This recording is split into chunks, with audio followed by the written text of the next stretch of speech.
So நம்ம last கிளாஸில் வந்துட்டு ஒரு ஈக்குவேஷன் எப்படி சால்வ் பண்ணுறது ஸ்டெப் பை ஸ்டெப்பாக பிரேக் டவுன் பண்ணின்னு பார்த்தோம். ஸோ இன்றைக்கி நான் ஒரு ரொம்ப இன்ட்ரெஸ்டிங்கான அண்ட் சேலஞ்சிங்கான கான்செப்டோடு வந்திருக்கேன். இது ரொம்பவே இன்ட்ரெஸ்டிங்காக இருக்கும். இது என்னென்னு பார்க்கலாம். இப்போ பார்த்தீங்க அப்படின்னா இங்கே ஷேப்ஸ் பார்த்தீங்கன்னா நிறைய ஷேப்ஸ் இருக்குது. இந்த ஷேப்ஸ்க்கான வேல்யூ தான் இப்போ நீங்கள் கண்டுபிடிக்க போகிறீங்க. இங்கே பார்த்தீங்கன்னா ஒரு ட்ரையாங்கிள், முக்கோணம், ரெக்டாங்கிள், செவ்வகம் இருக்குது. இதுக்கான வேல்யூ மதிப்பு வந்து 7, 17 அப்படின்னு சொல்லி கொடுத்துட்டாங்க. இப்போது நீங்கள் என்ன பண்ண போகிறீங்கன்னா இதை வச்சு இங்கே ஒரு 5 கொஸ்டின் கொடுத்துருக்காங்க. இதை நீங்கள் சால்வ் பண்ண போகிறீங்க. எப்படி பண்ணலாம்? இங்கே பாருங்களேன். Triangle plus circle plus rectangle is equal to 25 அப்படின்னு கொடுத்துட்டாங்க. இதை நீங்கள் எப்படி எழுதலாம்? ஒரு ஈக்குவேஷனாக கூட ஃபார்ம் பண்ணலாம். அதை உங்களுக்கு நான் சொல்லித்தரேன். ட்ரையாங்கிளுக்கு நான் டீன்னு எடுத்துக்கிறேன், சர்க்கிளுக்கு சீன்னு எடுத்துக்கிறேன், ரெக்டாங்கிளுக்கு ஆர்ன்னு எடுத்துக்கிறேன், விச் இஸ் ஈக்குவல் டு 25. எனக்கு ட்ரையாங்கிளோட வேல்யூ தெரியும். என்னது? 7, ரெக்டாங்கிளுக்கு 17. அப்படி எழுதுங்களேன். 7 C ப்ளஸ் 17 ஈக்குவல் டு 25. இப்போ நான் என்ன பண்ண போகிறேன்? இது ரெண்டையும் ஆட் பண்ணலாம். 7 ப்ளஸ் 17 ஆன்சர் என்ன வரும்? 24 ப்ளஸ் C ஈக்குவல் டு 25. நான் முன்னாடியே சொல்லியிருக்கேன். இப்போ நமக்கு இந்த C அன்னோன் நமக்கு தெரியணும்னா என்ன பண்ணலாம்? இந்த 24 ஈக்குவல்ட்டுக்கு அங்கிட்டு போகலாம். அப்போ ப்ளஸ் மைனஸாக வந்துடும். அப்போ C is equal to 25 minus 24. 25ல் 24 போனால் என்ன ஆன்சர் கிடைக்கும்? C இஸ் ஈக்குவல் டு 1 கிடைக்கும். அப்போ சர்க்கிளோட வேல்யூ 1 அப்படின்னு இருக்கும். இது நீங்கள் டைரெக்டாகவும் போட்டுடலாம். 7, 17, 25ன்றப்ப கூட்டி மைனஸ் பண்ணி போடலாம். இல்லை இந்த மாதிரி ஈக்குவேஷன், இந்த மாதிரி நீங்கள் ஈக்குவேஷனை ஃப்ரேம் பண்ணியும் அந்த அன்னோனோட வேல்யூவை நீங்கள் கண்டுபிடிக்கலாம். இப்போது சர்க்கிளோட வேல்யூ 1 நமக்கு தெரிஞ்சிருச்சு, மதிப்பு 1.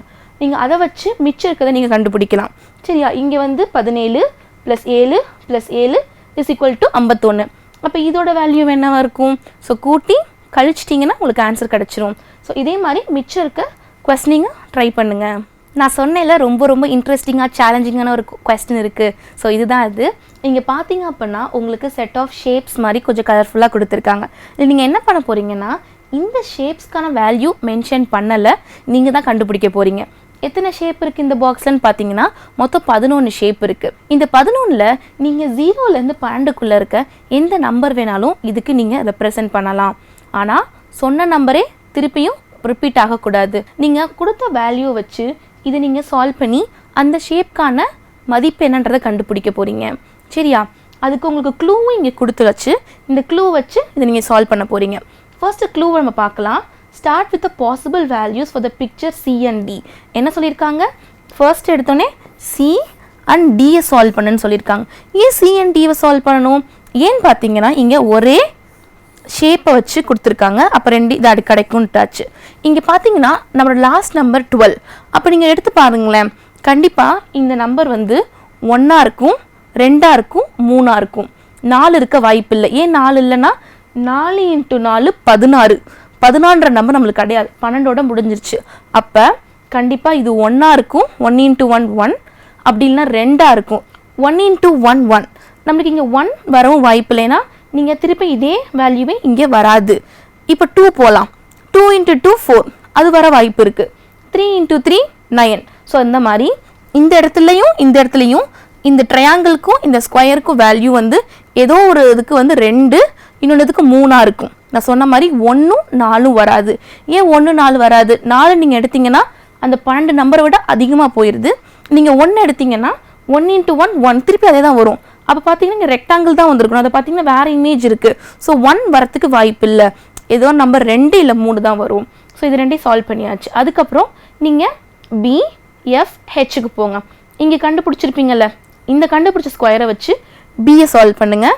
Bயை சால்வ் பண்ணி முடிச்சதுக்கப்புறம் Fஐ சால்வ் பண்ணுங்கள். அதுக்கப்புறம் Hஐ சால்வ் பண்ணுங்கள்.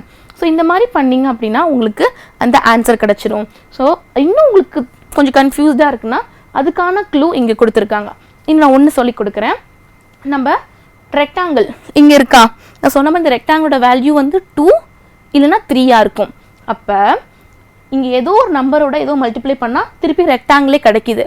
அப்போ கண்டிப்பாக இந்த டைமண்ட் என்னவா இருக்கும்? 1ஆ இருக்கும்.